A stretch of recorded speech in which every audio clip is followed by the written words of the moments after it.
Bueno, el tema con el que vamos a conversar el día de hoy es diabetes mellitus en pediatría, en niños y adolescentes. Bueno, en primer lugar, los objetivos que para esta exposición con ustedes el día de hoy es primero reconocer un poco la epidemiología de la enfermedad, algunas de sus características clínicas y factores de riesgo, ofrecer unas, digamos, pautas para un diagnóstico precoz, especialmente en el primer nivel de atención, señalar algunas características de manejo y ahí sí voy a centrarme así especialmente en la parte del manejo de la cetoacidosis diabética, que es una de las complicaciones más serias que tenemos en esta enfermedad. Y finalmente, señalar un poco del enfoque integral para el manejo de esta enfermedad. Formas frecuentes y criterios diagnósticos en lo que es diabetes mellitus y me voy a apoyar en esta adaptación que he hecho de la presentación de Tours y colaboradores para más o menos centrar lo que es diabetes mellitus en niños y adolescentes. Ustedes, como saben, la diabetes mellitus tiene como un común denominador la hiperglicemia, pero no cualquier hiperglicemia, sino una hiperglicemia que cumpla criterios a los que nos vamos a referir luego, pero entendiendo que vamos incrementando los avances en la parte genética, he tratado de hacer esta clasificación basado en ese concepto. Entonces tenemos formas poligénicas de diabetes, donde están la diabetes tipo 1 y la diabetes mellitus tipo 2. Y tenemos diabetes de carácter monogénico, quiere decir donde hay compromiso de un gen identificable, donde tenemos formas sindrómicas, donde la diabetes mellitus es parte de un componente de más enfermedades, y tenemos formas no sindrómicas, donde están caracterizadas por la diabetes mellitus neonatal y la diabetes tipo MODY, o joven, de presentación en el joven con características del adulto. Con respecto a la diabetes neonatal, como su nombre lo dice, se puede presentar en etapa neonatal, pero puede extenderse hasta los 6 meses de edad. Y como pueden ustedes ver en la parte inferior, aquí están los más comunes genes comprometidos. Mutaciones de genes, los más comprometidos son los que están señalados ahí. Y lo mismo con los del tipo MODY, que a pesar de que estamos describiendo ahí solo 4, ya vamos superando los 10 tipos en las descripciones genéticas. Los criterios para el diagnóstico de diabetes mellitus son los mismos que se usan para cualquier tipo de clasificación de diabetes, solo que quiero hacer algunas aclaraciones acá. Primero, a diferencia de los adultos, la medición solamente con hemoglobina glicosilada no determina un diagnóstico. Entonces hay que completar la mayoría de criterios. Segundo, es muy raro que a un niño muy pequeño lo sometamos al test de tolerancia a la glucosa oral. Entonces, por lo general usamos la glucosa tomada 2 horas después del basal como control. Dichas esas particularidades, los demás criterios son los mismos que ustedes ya conocen para diabetes mellitus en general. Pero, ¿qué hay de la diabetes tipo 1 y tipo 2 en niños para un poco conocer en la realidad en la que estamos? Un poco de enfoque epidemiológico. En el mundo, si ustedes pueden ver esta publicación de Omazábal que se publicó en el año 2024, y ustedes ven en el mapa, nosotros figura como que no reportamos casos de diabetes. El problema es que no tenemos un buen registro, y porque no tenemos un buen registro, entonces no llega a quienes hacen estos conteos a nivel internacional y por lo tanto no aparecemos en el mapa. Además de eso, también es cierto que la diabetes mellitus en niños en el Perú, especialmente para la diabetes mellitus tipo 1, no es tan frecuente como lo es en Europa. Entonces, por lo tanto, nosotros en Latinoamérica somos los de las incidencias y prevalencias más bajas. En América Latina, para el año 2006, con un reporte que hasta ese momento ocurría, tanto a nosotros como a Bolivia se nos asignó un porcentaje de 0.4 por 100.000 personas con diabetes mellitus tipo 1. Este es un dato interesante por un hecho. Es un dato interesante por un hecho. Disculpen que por un hecho que les voy a reportar luego en una experiencia institucional, porque como experiencia institucional sí hemos podido tener un registro que luego los voy a compartir y que les va a dar una idea de la enfermedad en el país. Con respecto a la tipo 2, en el mundo, la diabetes mellitus tipo 2 es la más frecuente en todas las edades. Y también nosotros ahí sí vamos incrementando y un poco significativamente, y como pueden ver ya aparecemos en el coloreo de este mapa. Y eso sí es importante que lo tengamos en cuenta, porque si bien todavía no es la más frecuente diabetes en el niño y adolescente, incrementa con mayor frecuencia que lo que está incrementando la diabetes tipo 1. ¿Qué quiero decir? Que si antes teníamos más diabetes tipo 1 por año respecto al 2, esto cada vez se está igualando o incluso los tipo 2 están apareciendo más. Esta es la experiencia que yo les hablaba de nuestro instituto, Instituto Nacional de Salud del Niño de Breña, donde yo laboro, y esta es una experiencia tomada desde el año 1990 hasta el 2019 en un programa que nosotros tenemos que se llama Programa de Atención Integral al Niño Diabético. En esta proyección ustedes pueden observar, creo que no da el monterito, pero bueno, si ustedes pueden ver, el mayor número de casos sigue siendo diabetes mellitus tipo 2, pero para ese momento, y considerando que la diabetes tipo 2 se comenzó a registrar recién en este siglo, nosotros llevábamos hasta el 2019 40 casos nuevos de diabetes mellitus tipo 2 a ese momento. Y también describíamos ahí diabetes mellitus neonatal y MODY. ¿Por qué logramos hacer eso? Porque ya tenemos la posibilidad de hacer en nuestra institución estudios de secuenciamiento exómico que nos permite determinar las condiciones genéticas de estos pacientes. Todavía no tenemos genoma, pero sí tenemos exoma. Y con eso hemos podido detectar tanto las características MODY como las de diabetes mellitus neonatal, que son aquellas que pueden ser asignadas a otras características y que se pasan por alto y no son diagnosticadas en su momento ideal. Y esto es tomando la progresión. Si ustedes vieron la publicación que les pasé en Latinoamérica y que decía de 0.4, nosotros hemos podido reportar entre los años 2000 al 2019 un incremento de 0.2 a 0.34. Quiere decir que nosotros como Ministerio de Salud más o menos estábamos viendo la mitad de los casos reportados para el Perú. Y creo que es una situación que se va manteniendo tanto entre MINSA y de salud. Con respecto a la fisiopatología, y en este caso voy a empezar por la diabetes mellitus tipo 1 y tipo 2, o la que me voy a ocupar más el día de hoy, acá dos cosas que es importante que tengan en cuenta y que también abarca la parte sindrómica. De un lado tenemos la parte de la inmunidad y del otro lado tenemos la parte celular. Lo que conocemos en la diabetes tipo 1 y que siempre es lo que ustedes deben haber escuchado es que es una enfermedad autoinmune.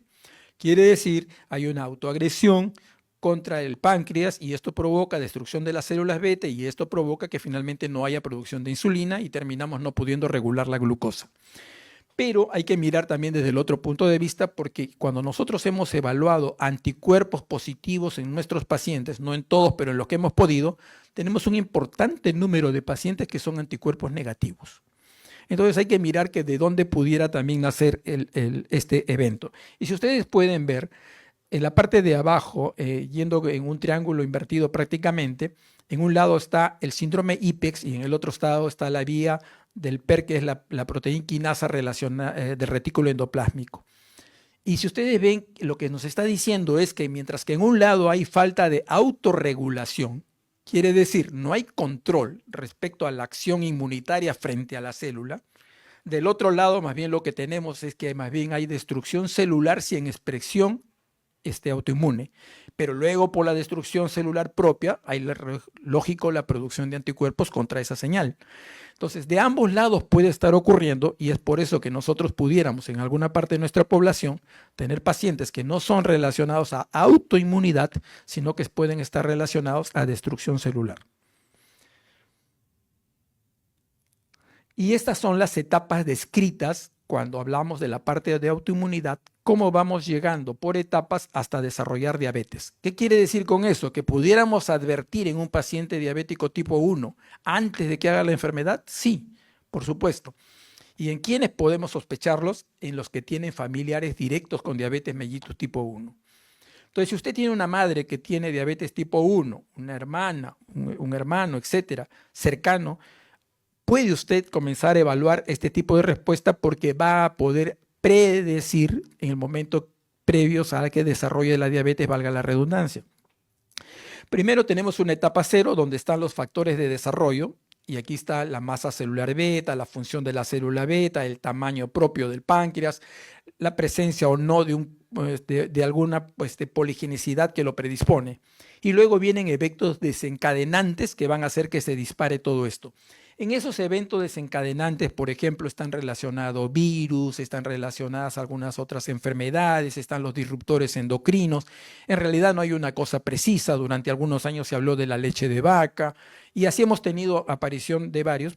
Los más directos y en los cuales se ha encontrado relación son los enterovirus y esos son los que más cuidado le tenemos. Luego viene una etapa primera donde aparece un anticuerpo positivo contra las células beta, pero todavía la glicemia es normal. Luego una etapa 2 en la cual ya aparecen dos anticuerpos positivos y yo pudiera tener alguna hiperglicemia aislada. Y luego en la etapa 3 donde sí, francamente, son los anticuerpos positivos y ya tenemos valores de glucosa en rango de diabetes. Lo posterior es lo que continúa. Lo interesante de esta gráfica que ha sido, yo le he adaptado de la presentación de Ahumada y colaboradores, es que si ustedes pueden ver en la parte superior, dice insulinoresistencia. Y la insulinoresistencia siempre la hemos asociado a la diabetes tipo 2, no a la diabetes tipo 1. Sin embargo, también ya estamos teniendo pacientes con obesidad que terminan haciendo diabetes tipo 1 porque tienen predisposición. Y en ellos, cuando ya desarrollan la enfermedad, podemos tener rápida aparición de insulinoresistencia. ¿Por qué es importante eso? Porque cambia un poco la terapia de estos pacientes. Con respecto a la tipo 2, prácticamente la mayoría de ustedes con la revisión de diabetes tipo 2 en el adulto lo conocen, aquí en estas 3 etapas para hacerlo más sencillo. La primera es la etapa de insulinosensibilidad, por así decirlo, en cual, lógico, al incrementar los estos, la insulina actúa sobre el hígado, suprime la producción de glucosa, el tejido muscular y adiposo estimula su captación, los aminoácidos, ácidos grasos, etc. Y esta cantidad de insulina que se libera es para compensar ese incremento. Esa es la primera etapa, pero yo ya estoy teniendo insulinosensibilidad, estoy teniendo predisposición. En una segunda etapa ya hay resistencia a la insulina y en esta etapa entonces los tejidos que son sensibles a la insulina más la retroalimentación a la célula beta garantiza que aumente la producción de insulina y mantenga esa tolerancia. Todavía mis valores de insulina altos compensan la glicemia. Finalmente, cuando la célula beta ya no es capaz de responder, termino haciendo yo diabetes mellitus. Y dentro de la diabetes mellitus tipo 2, conforme pasa el tiempo, puedo también tener destrucción de células beta y terminar siendo insulino dependiente. O sea, el término insulino dependiente clásico de la diabetes tipo 1 no se lo puede circunscribir ahora porque un paciente diabético 2 pudiera terminar también siendo dependiente de insulina. ¿Cómo nos podríamos aproximar clínicamente a estos tipos de diabetes en pediatría? Yo creo que este cuadrito, que también lo he tomado de esta publicación de ISPAT, nos puede ayudar bastante. Y en todos ellos vamos a comenzar a poner la genética porque es el camino que ahora nos está llevando al conocimiento de precisión diagnóstica. Entonces, diferenciando diabetes mellitus tipo 1, tipo 2 y la monogénica, ya les dije, la causa genética es poligénica para la 1 y 2, es monogénica para la diabetes monogénica, viva la redundancia. La edad de inicio de la diabetes mellitus tipo 2 va desde 6 meses hasta adulto joven como predominancia, porque cada vez hay más diabetes mellitus tipo 1 en el adulto. O sea, cada vez hay más pacientes adultos con diabetes mellitus tipo 1. No tengo esa experiencia, no lo puedo compartir, pero seguro algún endocrinólogo de adultos le podría dar esa información. La edad promedio más frecuente, el pico de presentación, es entre los 6 años y 11 años. Es el pico de presentación. No quiere decir que no se pueda presentar en las otras edades. La diabetes mellitus tipo 2 es usualmente puberal, luego de los 10 años por lo general. Y en la monogénica puede ser postpuberal, excepto cuando hablamos de diabetes mellitus neonatal. La presentación clínica en el tipo 1 suele ser aguda. Por lo general es aguda. Viene con alguna sintomatología aguda o con la forma clásica de presentación más seria, que es la cetoacidosis, de la que vamos a hablar luego. En la diabetes mellitus 2 es variable. A veces un paciente obeso con características de resistencia a la insulina, vas y le haces controles y ya está en rango diabético. En la monogénica también es variable. Generalmente en la tipo MODIS incidental, va para algún procedimiento quirúrgico o alguna cosa, toma una glucosa y le aparece alta sin tener ninguna molestia. Cuando se sigue la investigación se encuentra que tiene uno de esos tipos. En la diabetes mellitus neonatal no, por lo contrario, en la monogénica de ese tipo generalmente hay una hiperglicemia que se ha detectado prontamente. ¿Está asociado a autoinmunidad? La diabetes mellitus tipo 1 sí, las otras no. Acetosis es muy común en la diabetes mellitus tipo 2, es poco frecuente en la tipo 2, pero de peor presentación, y es común en la diabetes mellitus neonatal. Obesidad, generalmente asociada a la tipo 2. Acantosis nigricans, este signo clínico, generalmente asociado a la tipo 2. La frecuencia en los niños, casi el 90% o más, es tipo 1, alrededor del 10% tipo 2 y el restante entre las monogénicas. Relación con los padres, en la tipo 1 de un 2 a 4%, de la diabetes mellitus tipo 2, la relación familiar más del 70%, y en la monogénica también más del 90%. Muchas veces hemos tenido estos pacientes con diabetes mellitus neonatal, le hemos hecho el estudio genético, le hacemos a la madre y también es portadora, sino que no tuvo el cuadro clínico. El otro tema, y he puesto esto que es una progresión de seguimiento, pero la puse en esta posición, ¿por qué? Generalmente las enfermedades crónicas terminan retardando el crecimiento. Nuestros niños van a evaluación y una parte importante del manejo del pediatra es el control de crecimiento y desarrollo. Los niños con diabetes mellitus tipo 1, cuando debutan, generalmente debutan más bien con aceleración de su crecimiento. Ahora, esa aceleración de crecimiento no significa que ustedes van a decir que son niños altos, sino que a su previo control han mostrado en la curva de crecimiento aceleración. Es interesante ese dato. Y ahora la forma de debut de la diabetes mellitus tipo 1, 2, diabetes neonatal, que la que quiero tomar en cuenta en esta exposición es la cetoacidosis diabética. La cetoacidosis es una emergencia que cuando no se atiende con buen cuidado, el paciente puede poner en riesgo su vida. Y generalmente son pacientes que ya cuando son diagnosticados ya han sido vistos previamente por otros colegas o en otras atenciones y no se han percatado que tenía este problema. Entonces aquí sí quiero incidir un poquito. Primero, es una emergencia que se caracteriza por esta triada: hiperglicemia, cetosis y acidosis metabólica. Suele ser una forma de debut de diabetes mellitus. Se presenta con mayor frecuencia, como lo hemos dicho, en la tipo 1. Atípicamente se puede presentar con valores de glucosa que no están dentro del diagnóstico. O sea, lo que le llamamos en forma euglicémica. Quiere decir con valores menores de 200. Porque los criterios que vamos a encontrar en la literatura es hiperglicemia con mayor de 200 miligramos por decilitro. O si lo transforman a milimoles, 11. Un pH venoso, no tiene que ser arterial, un pH venoso menor a 7.3 y un bicarbonato sérico menor a 18. Este cambio se hizo hace 2 años. Anteriormente se hablaba de 15, actualmente es 18, por si acaso si se está haciendo alguna revisión. Y finalmente la presencia de cetonemia. Eso también es un problema, porque generalmente lo que buscamos es hacer la búsqueda de cuerpos cetónicos en orina, la cetonuria. ¿Cuál es el problema? Que para pasar de hidroxibutirato a la presencia de cetonas en orina, por lo menos pasan 3 horas. Entonces yo pudiera tener un niño que le doso orina y no veo cuerpos cetónicos positivos y sin embargo ya puede tener cetonemia alta. Entonces ahí hay que tener cuidado porque las tiras reactivas han sido diseñadas para eso. Esta es una experiencia también nuestra en este mismo grupo que les mencioné primero y donde nosotros vemos que tenemos una incidencia de alrededor del 30% como forma de debut de diabetes mellitus en toda la población, en todo el tipo de diabetes, siendo muy parecida a la que tiene en diabetes mellitus tipo 2. Querríamos decir que de cada 3 pacientes que debutan con diabetes mellitus tipo 1, uno de ellos debuta con cetoacidosis. Y esta es una presentación de una publicación que hice yo en la época del COVID. Recuerdan ustedes, cuando vive el COVID-19, uno de los órganos que fue muy relacionado de ser afectado fue el páncreas. Y entonces nosotros comenzamos a ver si eso en verdad iba a ser responsable de un incremento del número de casos. O si iban a debutar más pacientes con cetoacidosis con responsabilidad del COVID. Bueno, el hallazgo fue interesante porque definitivamente el número de pacientes que debutaron con cetoacidosis fue muy alto.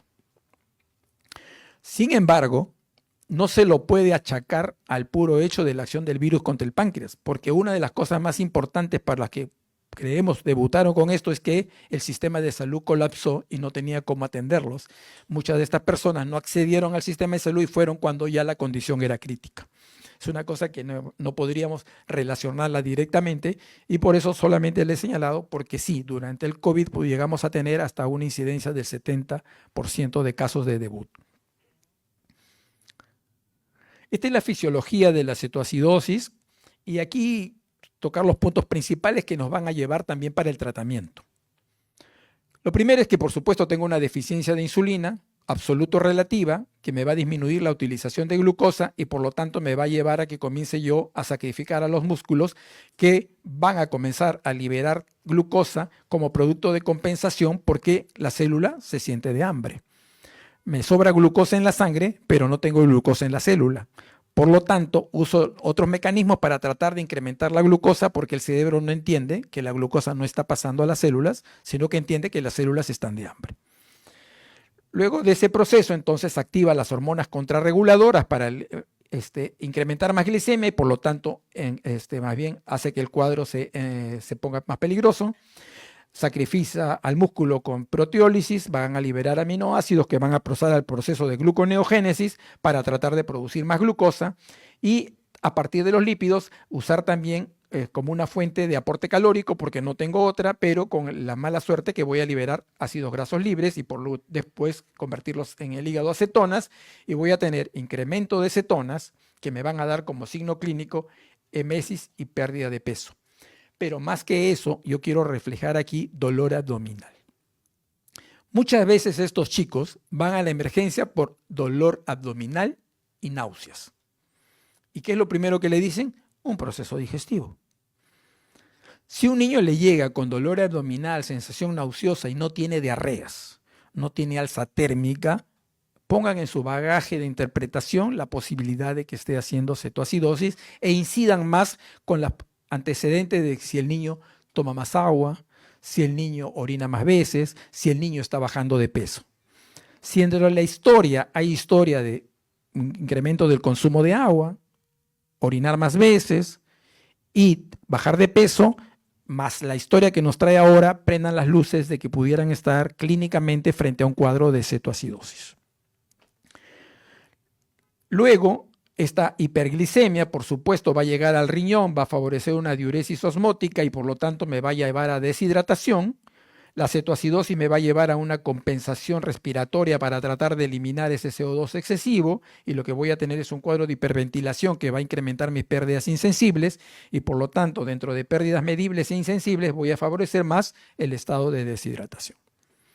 Y por eso he tomado este cuadro, porque fíjense que este cuadro termina en deshidratación y no termina tanto en la parte acidótica, pero es importante para el manejo. Dentro del cuadro clínico, entonces, tengan mucho más cuidado en los niños que son menores de 2 años, porque es en los que menos se sospecha. En personas con niveles social o socioeconómico o instructivo muy bajo, porque no saben dar información. A veces la información es muy sesgada. Y en los pacientes que ya son diabéticos, que ya son conocidos, claro, rápidamente ustedes van a encontrar el dato, ¿no? Está así, es diabético, allá definitivamente lo van a poner en el pensamiento de la cetoacidosis, pero también a veces cuando la cetoacidosis es leve, pudieran ustedes incidir por algunos factores de riesgo, como son, por ejemplo, que haya comenzado a incrementar insulina. La niña cada vez le están incrementando más el uso de insulina, es un dato que puede ser factor de riesgo. Si están en etapa adolescente, no solamente mujeres, varones también, los adolescentes rechazan el tratamiento, no les gustan las enfermedades crónicas, creen que nada les va a pasar, toman sus propias decisiones y ahí comenzamos a tener inconvenientes. Niños que no tengan cobertura de seguro de salud, y eso nos ha pasado mucho con la población migrante venezolana. Un gran grupo de pacientes venezolanos han debutado con diabetes en nuestro país y han debutado con cetoacidosis. ¿Por qué? Porque no podían acceder a ningún tipo de atención porque no tenían los documentos. Mayor duración de la diabetes también. Y factores precipitantes, mal control metabólico. Aquellas personas que andan con hemoglobinas glicosiladas por encima de 15, hay valores récord que ya no lo miden las tiras. Omisión al tratamiento con insulina, hoy día decidieron no ponerse y se dieron un atracón, y eso pasa mucho en los adolescentes que tienen una fiesta, una reunión, no quieren saber que son diabéticos, comen igual que todos, ese día no se colocan la insulina y después el día siguiente lo tenemos en la emergencia. Cuadros de estrés donde pueden haber infecciones, las infecciones modifican mucho el cuadro, en el paciente diabético ya establecido se comporta la glicemia muy irregular, hiperglicemias, hipoglicemias, es un problema también. Y aquí están los signos que ya les mencionaba: polidipsia, poliuria, pérdida de peso, y fíjense que no puse polifagia, porque siendo una parte importante de la triada que siempre nos han enseñado, es completamente rara en pediatría. Fatiga, ¿sí? Los niños son bien activos. Un niño que pierde actividad, que se pone hipoactivo, como decimos, niño que no fastidia, niño enfermo, ¿verdad? Entonces, es una característica también en ellos. Niño que no se orinaba en la cama y había superado ese tiempo, está en etapa preescolar y escolar y comienza a orinarse en la cama, también póngale atención. Niñas que desarrollan candidiasis sin explicación, candidiasis vaginal, también tenerlas dentro de la posibilidad. Y en los síntomas de signo de cetosis, acidosis, recalco nuevamente: dolor abdominal y vómito sin historia de diarrea, sin historia de fiebre, téngalo presente. Hiperventilación, no esperen que el paciente también esté con la clásica respiración de Kussmaul, ¿no? Donde ya cualquiera diagnostica que hay mucho esfuerzo respiratorio. Un aumento de la ventilación minutos, si el niño, por ejemplo, se está monitorizando. Y ya los casos más severos cuando llegan con trastorno del sensorio. Porque el trastorno del sensorio en un cuadro de cetoacidosis diabética habla mucho del riesgo de edema cerebral, que es la principal complicación de y mortalidad en estos pacientes. Entonces, para evaluar esto, estos son los objetivos del tratamiento. Y como ven ustedes, lo primero que está en los pilares de evaluación es deshidratación. Yo le digo a mis alumnos siempre que hablamos de este tema: cuando llegue un paciente deshidratado, con signo de acidosis, y ustedes digan la posibilidad es diabetes, o le digan que es un diabético, no suelten la palabra, llamen al endocrinólogo, porque el endocrinólogo de repente lo va a hacer hasta menos bien que ustedes, porque el manejo es el manejo de emergencia. Entonces, en el pilar de la fisiopatología les puse deshidratación. Lo primero que tienen que corregir es el estado de volemia, hidratación. Eso es lo que le va a causar daño. La insulina tenemos tiempo para ponerla, escoger la insulina tenemos tiempo para escogerlo, pero hidratarlo es fundamental. Doctor, ¿y cómo lo hidrato? ¿Cómo te enseñaron a hidratar? Yo aprendí así, eso haz, hasta que alguien te pueda ayudar, si es que no conoces más. Si conoces mejor la hidratación, de acuerdo a su estado, si es moderado o severo, eso es lo que hay que hacer. Yo voy a dar algunas pautas ahora. Luego de eso ya nos vamos a ocupar de regular la glicemia con la administración de insulina, y el objetivo final va a ser que ya no haya acidosis. Muchos pacientes se diagnostican de diabetes mellitus, ingresan por cetoacidosis y luego no les dan el alta porque siguen con hiperglicemia. La hiperglicemia no es el objetivo. La hiperglicemia la va a seguir teniendo. El objetivo es que no tenga acidosis. El paciente resuelve el estado de hidratación, resuelve el estado de acidosis y debe irse a su casa. Por supuesto, educándolo, pero no quedarse porque la glucosa no se reguló. Si es para que se regule la glucosa, el paciente va a vacacionar por lo menos más de 15 días en su hospital, exponiéndose a otras cosas, ¿no? Dentro de la hidratación, por supuesto, diferenciar si es shock o no shock. Recuerden ustedes, un paciente que si viene chocado hay que tratarlo como un paciente chocado, si no es chocado, con las otras dosis. Y dentro de los electrolitos, uno que va a estar importante dentro de nuestro control va a ser el potasio. Y ahora luego lo explico. Este cuadrito creo que resume un poco lo que vamos a hacer y que trato de hacerlo lo más sencillo posible. Yo puedo tener una cetoacidosis leve, moderada o severa. Si es leve, el pH es menor de 7.3 y el bicarbonato es menor de 18. Si es moderada, el pH ya está por debajo de 7.2 y el bicarbonato por debajo de 10. Y si es severa, está por debajo de 7.1 el pH y menor de 5 milimoles por litro el bicarbonato. Muy bien. Si la cetoacidosis es leve y el paciente tiene buena tolerancia oral y, por ejemplo, es un paciente diabético conocido, podemos intentar la vía oral. Si no la tolerara, lo tratamos como una cetoacidosis moderada. Si la cetoacidosis es moderada, vamos más o menos a trabajar con suero fisiológico a 10 mililitros por kilo por hora. Y si es severa, a 20 mililitros por kilo por hora, señalándoles ya, como le dije, que si está chocado lo tratan como shock. Y luego vamos a pasar de esa primera hora, que esa primera hora es esencial, a regularlo de acuerdo a sus pérdidas. ¿Por qué? Porque de repente yo calculé esto bonito y el paciente luego vomita o tiene poliuria marcada, de repente tenía una vejiga grande y cuando expulsa, entonces ahí voy a tener que regular de acuerdo a ya hacer un balance hídrico.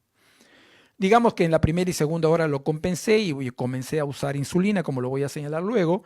Entonces, yo ya puedo entrar a conocer lo que es líquido, volúmenes de mantenimiento. Si la situación se fue moderada, de mantenimiento 3.000 por metro cuadrado de superficie corporal con un máximo de 5.000. Calculan superficie corporal, le ponen eso y comienzan a hidratarlo. Como toda hidratación, es no que le pongo hasta el día siguiente y nos vemos, sino ir haciendo un balance para ver, porque si no también se me vaya a pasar la mano de hidratación o me vaya a faltar. Si es severa, 3.500 por metro cuadrado. Eso les sirve de punto de partida una vez que han salido de las primeras horas de administración. Cuando los valores de glucosa han bajado por debajo de 250 miligramos, vamos a administrar dextrosa. ¿Por qué? Porque en esa etapa seguro ya estamos usando insulina. Y como vamos a estar usando insulina, lo que va a pasar es que vamos a comenzar a disminuir rápidamente la glucosa. Y si lo sigamos hidratando solo con cloruro de sodio, es probable que a las pocas horas tengamos a un chico con hipoglicemia.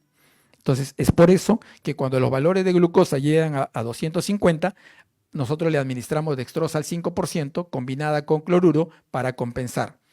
Y aquí viene la gran pregunta, ¿cómo le pongo? ¿La glucosa aparte? ¿Lo mezclo con el cloruro? ¿Qué hago? Entonces hay varias, y en algunas personas le van a contar de varios detalles. Hay la administración en 2 bolsas y hay la administración en una sola bolsa. ¿Qué significa 2 bolsas? Que en un lado le pongo cloruro, en el otro lado le pongo dextrosa y voy monitorizando si le pongo más cloruro o le bajo la dextrosa de acuerdo a cómo se monitoriza su glicemia. Y en otras lo que hacemos es combinamos la mitad de cloruro con la mitad de dextrosa, 50-50% de cada uno en el volumen, y con esa cantidad trabajamos. Doctor, ¿cuál es la mejor? La mejor es la que cuando usted está al lado del paciente. Porque si usted le pone las 2 bolsas y se va, al rato le tiene hipoglicemia. Si usted le pone solamente una, de repente al rato lo tiene de vuelta con hiperglicemia. Entonces lo que hay que hacer es un control y monitoreo constante. Ambas funcionan muy bien. Ok. Los electrolitos en líquidos de mantenimiento posteriormente, y aquí sí les puse potasio, y lo potasio es importante que lo tengamos en cuenta. ¿Por qué? Porque cuando use insulina, el potasio va a pasar a la vía intracelular y va a disminuir en la vía intravenosa. Y si tengo hipocalemia y no me he dado cuenta, este paciente va a tener ilio metabólico y luego va a comenzar a vomitar. Y no voy a saber si es por el proceso o porque no le puse bien los electrolitos. Recomendaciones entonces, administrar siempre cloruro de potasio, y esto lo puedo ir incrementando de acuerdo a las necesidades y controles que tenga del electrolito. Bicarbonato no se recomienda. ¿Cuándo puedo usar bicarbonato? Cuando luego de 2 horas de hidratación el pH no haya mejorado o haya disminuido. Si yo tengo un pH en 7, 7.1, le puse las 2 horas de administración de líquidos, estoy seguro que lo estoy hidratando y mi pH se mantiene en 7 o bajó a 6.9, es una posibilidad de usar bicarbonato. Pero si no es esa situación, no pongan bicarbonato porque aumenta el riesgo de edema cerebral. Insulinoterapia, aquí está como una barrita desde el primer momento de inicio, perdón que la velocidad de aquí, como que está constante, pero generalmente lo vamos a poner a la hora de haber iniciado la hidratación y generalmente la vamos a usar por vía endovenosa continua a dosis de 0.1 unidades por kilo por hora. Doctor, yo pues trabajo en un sitio donde bomba de difusión no existe, pues, ¿no? ¿Le puedo pasar envolutral? No. ¿Le puedo poner subcutáneo? Si usted lo hidrató bien al paciente, sí le puede poner subcutáneo porque va a tener buena absorción. Pero si su paciente está deshidratado y le pone subcutáneo, no va a haber buena absorción. Entonces, en ese caso, le sugiero la vía intramuscular. Administración a cada hora y con control de glucosa. Estas son las terapias de mantenimiento con insulina. No me voy a ocupar de eso, pero he querido que ustedes conozcan que tenemos todo este grupo de insulinas en el mercado y el gran problema es cuál de ellas funciona mejor. Funciona mejor la que yo tengo. La que tenga en su hospital es bueno sabiendo la característica de su acción. ¿Es de acción rápida o es de acción lenta o de ultralenta? Para los manejos de la cetoacidosis, ¿qué necesito? Las de acción rápida. La más conocida, la RO cristalina. ¿Cómo sé que es cristalina? Porque puedo ver a través del líquido.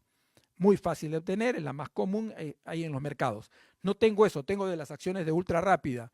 Por ejemplo, tengo glulicina, por ejemplo, tengo Lispro, úsela sin temor, a la misma dosis. No por infusión, úsela en forma subcutánea o intramuscular, si es que es la situación. Y para terminar, en esta aproximación a la educación diabetológica, ya esto es con el paciente en sí. ¿Por qué? Porque el mejor indicado para seguir el manejo es aquel que está al frente del paciente, el primer nivel de atención. Entonces, primero acá, la educación diabetológica, pero sobre ella giran primero, identificar el problema, que quiere decir que la familia y el paciente entiendan qué es lo que tiene. Porque si no, sale, tengo diabetes y va al costado y le dice, no, toma Yacón, con eso a mí me ha ido excelente, ¿para qué usas insulina? Y al chico lo tenemos a la semana de nuevo en el hospital. Identificación del núcleo familiar y escolar. El niño va a seguir con sus actividades. La familia y el colegio debe saber. Muchas veces ocultan en el colegio que no quieren que sepan que su niño es diabético. Ese es un error, porque más bien muchas veces los compañeros se pueden ser más bien apoyo. La identificación de hábitos alimentarios y recreativos. Esto es una cosa importante. Que a una persona de un día para otro le digan que su estilo de vida va a cambiar y que se metan con la comida, es como cuando con la religión y con la comida nadie se puede meter. Entonces hay que tratar de ver la mejor forma de adecuarnos a ellos. Luego, la particularidad en la actividad física. Mi hijito tiene una enfermedad, ya no va a poder hacer ejercicio. Todo lo contrario, este niño tiene que seguir integrado y hacer toda su vida como siempre lo hacía. Insulina y su administración y otras alternativas. Doctor, ¿toda la vida me voy a poner insulina? Ahora sí. Aunque ya comenzaron a aparecer primeros trabajos con los famosos trasplantes de páncreas. Hay mucho por caminar eso todavía. Hay por ahí 80 casos que están caminando que dicen que han respondido perfectamente, pero todavía en fase de investigación. Doctor, pero ¿y cómo puedo hacer para que sea lo ideal? Contamos con avances tecnológicos como la bomba de insulina, pero cuando uno le dice el costo y precio de mantenimiento, la gente nos dice, doctor, ¿cuál es la otra alternativa? ¿Por qué? Porque los costos todavía son altos. La tecnología para el control de la glicemia, picarse todos los dedos, a nadie le es agradable. Existen los monitores continuos de glucosa, pero todavía para algunas poblaciones son no alcanzables, porque es gastarse más o menos 400 soles cada 15 días. Para algunas personas eso no es viable. El monitorizar la glicemia, como le decía, con el aspecto tecnológico. La suma de todo esto debe ser siempre fluctuante. Quiere decir, puedo subir una cosa, bajar otra, incidir en una, incidir en otra. Por lo tanto, es un trabajo multidisciplinario. Y acá por eso les ponía, este es nuestro programa. Nosotros tratamos de llevarlos incluso en verano a la playa para que vean que ellos pueden divertirse como cualquier chico, que pueden hacer su control y comer lo que ellos en ese momento desean, pero con buen control. Educamos a la familia, a los padres. Estas son las partes más difíciles. Imagínense a unas personas que son antoandinas, que no hablan bien el español, cómo llegar a ellas. La parte psicológica, importantísima para la familia, y esto por el shock que significa una enfermedad crónica. Y entonces este es nuestro grupo de trabajo y un poco lo que le he contado hoy día, este pequeño resumen, es un poquito la experiencia que tenemos nosotros. Y digamos como mensajes para concluir, la diabetes mellitus está aumentando en número y en incidencia en nuestro país. La forma más frecuente sigue siendo la tipo 1, pero como les dije, la tipo 2 está incrementando sustantivamente. Hay que reconocer pronto signos para evitar el estado de cetoacidosis. Recuerden, el trabajo es multidisciplinario, nadie es el rey ahí. El médico general es agente clave en el seguimiento del paciente y los avances en la genética molecular y en la tecnología nos darán luces cada vez más para poder acceder a tener una mejor respuesta frente a esta enfermedad. Muchas gracias.